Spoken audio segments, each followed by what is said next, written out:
Hi friends, welcome back to my channel Yarlagadda Nani vlogs and cooking. అందరూ ఎలా ఉన్నారండి? మేమైతే చాలా బాగున్నాము. ఈరోజు మన వీడియో వచ్చేసి చిన్న చేపల ఇగురండి. ఇవి చాలా రేర్గా దొరుకుతాయండి. ఈ చేపల్ని మా వదిన ఎలా నీట్గా క్లీన్ చేసి పంపించిందండి. చూసారు కదా, ఇవి చేసుకోవడం కూడా చాలా కష్టం అండి. పెద్దవైతే ఈజీగా అయిపోతాయి, కానీ ఇవి చాలా చిన్నగా ఉండటం వల్ల చేయడానికి కూడా చాలా టైం పడుతుందండి. ఇప్పుడు మనం వీటిని వాష్ చేసుకుందాం. ఇవి నీట్గానే ఉన్నాయి, కానీ మళ్ళీ ఒకసారి క్లీన్ చేసుకుందామండి.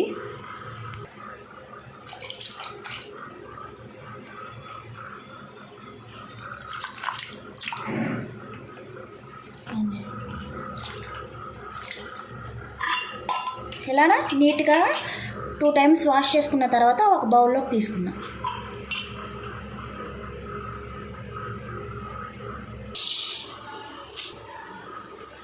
చేపల్ని ఇలా నీట్గా వాష్ చేసుకుని పక్కన పెట్టుకున్నాం కదండి. ఇప్పుడు ఇందులో కావాల్సిన మసాలా ప్రిపేర్ చేసుకుందాం.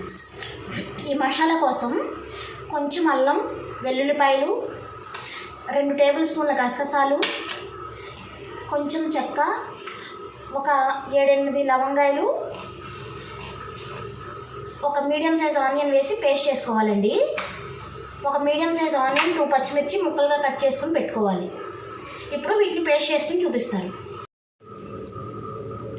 మసాలా ఇలా పేస్ట్ చేసుకుని ఉంచుకున్నానండి. ఇప్పుడు మనం ఫిష్ని మ్యారినేట్ చేసుకుందాం. మసాలా పేస్ట్ అయిపోయిన తర్వాత ఈ ఇగురు చాలా ఈజీగా అయిపోతుందండి. ఫిష్ మ్యారినేట్ చేసుకుందాం, చూద్దాం. ఇప్పుడు ఇందులోనే మనం కర్రీకి సరిపడా పసుపును వేసుకోవాలి. సాల్ట్ వేసుకోవాలి. ఇందులోనే మనం కర్రీకి సరిపడా కారం కూడా యాడ్ చేసుకుందామండి. కారం చూసి వేసుకోవాలండి, ఎందుకంటే మనం మసాలా పేస్ట్లో చెక్క, లవంగాయలు అవన్నీ వేసుకున్నాం కదా, స్పైస్ ఎక్కువైపోతుంది. చూసి అడ్జస్ట్ చేసుకోండి.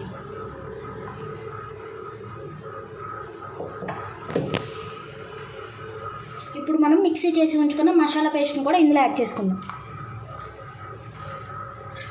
ఇప్పుడు ఇవన్నీ బాగా కలిసేలాగా ఒకసారి మిక్స్ చేసుకోవాలి.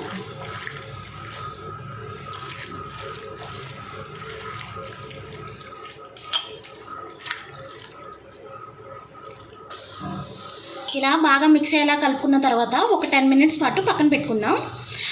10 మినిట్స్ తర్వాత కర్రీ ప్రిపరేషన్లోకి వెళ్దాం. మనం ఫిష్ కలిపి ఉంచుకున్నాం కదండి, మసాలాలన్నీ కలిపి ఉంచుకున్నాం కదా. ఇప్పుడు ఇది బాగా మ్యారినేట్ అయిపోయింది. కర్రీ ప్రిపరేషన్లోకి వెళ్ళిపోదాం. ఇప్పుడు స్టవ్ అంటించుకుని కడాయి పెట్టుకుందాం. కర్రీ కోసం మనం పెట్టుకున్న గిన్నె బాగా వేడైన తర్వాత కర్రీకి సరిపడా ఆయిల్ని వేసుకోవాలండి. ఆయిల్ని బాగా వేడవనిద్దాం. ఇప్పుడు మనం వేసుకున్న ఆయిల్ బాగా హీట్ అయిందండి. మనం ముందుగానే కట్ చేసి ఉంచుకున్న ఆనియన్, పచ్చిమిర్చిని ఇందులో వేసుకోవాలి.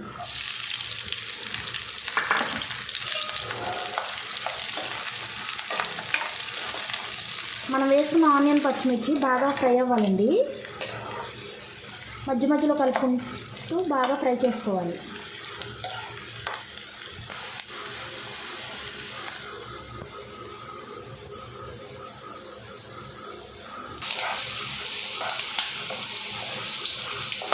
ఇప్పుడు మనం వేసుకున్న ఆనియన్, పచ్చిమిర్చి 80% ఫ్రై అయిపోయింది కదండి. మిగిలిన 20% ఫిష్తో పాటు ఫ్రై అవుతుంది. ఇప్పుడు మనం ముందుగానే మ్యారినేట్ చేసి ఉంచుకున్న ఫిష్ని ఈ ఆనియన్, పచ్చిమిర్చిలో యాడ్ చేసుకోవాలి.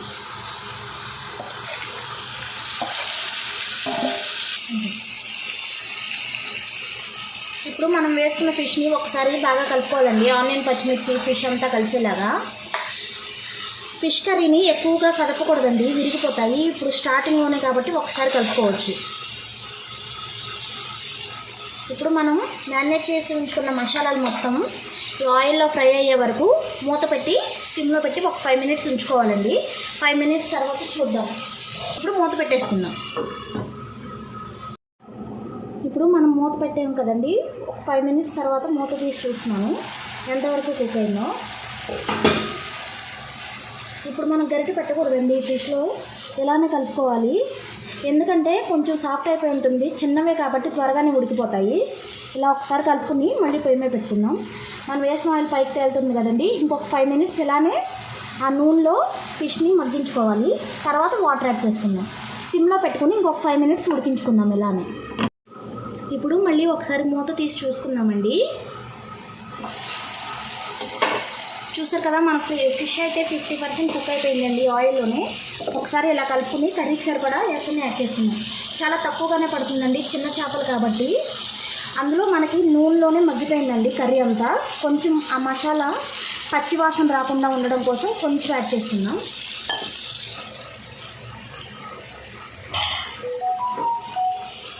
సరిపోతుందండి, నేనైతే హాఫ్ గ్లాస్ యాడ్ చేశాను. ఇప్పుడు మూత పెట్టి ఒక 10 మినిట్స్ ఇలానే సిమ్లో ఉడికించుకుందాం. మనం ఎసరు పోసి మూత పెట్టుకున్నాం కదండి, ఒకసారి ఎంతవరకు కుక్ అయిందో చూద్దాం.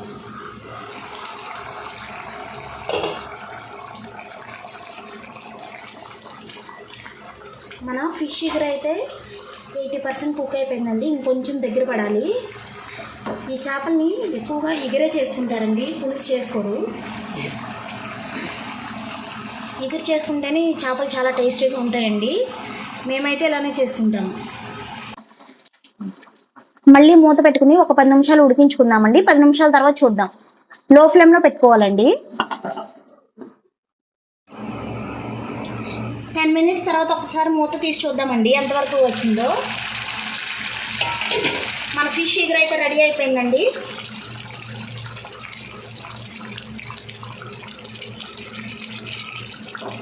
ఇప్పుడు ఇందులో మనం కొంచెం కొత్తిమీర వేసుకుందాం.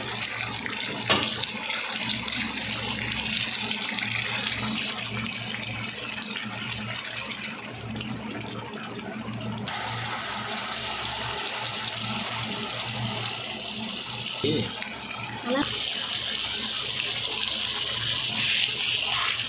మన ఫిష్ ఇగురు రెడీ అయిపోయిందండి. ఎంత గ్రేవీగా వచ్చిందో చూసారు కదా.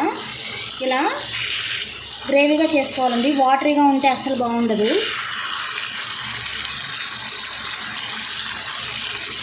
ఇప్పుడు స్టవ్ ఆఫ్ చేసుకుందాం. ఫ్రెండ్స్ చూసారు కదండి మన చిన్న చేపల ఇగురు. ఒకసారి మీరు కూడా ఇలా ట్రై చేయండి, చాలా బాగుంటుంది. ఇవి రేర్గా దొరుకుతాయి కాబట్టి దొరికినప్పుడు మాత్రం మిస్ చేయకుండా ట్రై చేయండి. పెద్ద చేపల కన్నా ఇవే చాలా టేస్టీగా ఉంటాయండి. చాలామంది పెద్దవి కన్నా చిన్నవే ఇష్టంగా తింటారు. అలా ఇంట్రెస్ట్ ఉన్న వాళ్ళు ఒకసారి ట్రై చేయండి, చాలా బాగుంటుంది. వీడియో నచ్చితే లైక్ చేయండి, షేర్ చేయండి, సబ్స్క్రైబ్ చేయండి. Thank you for watching friends.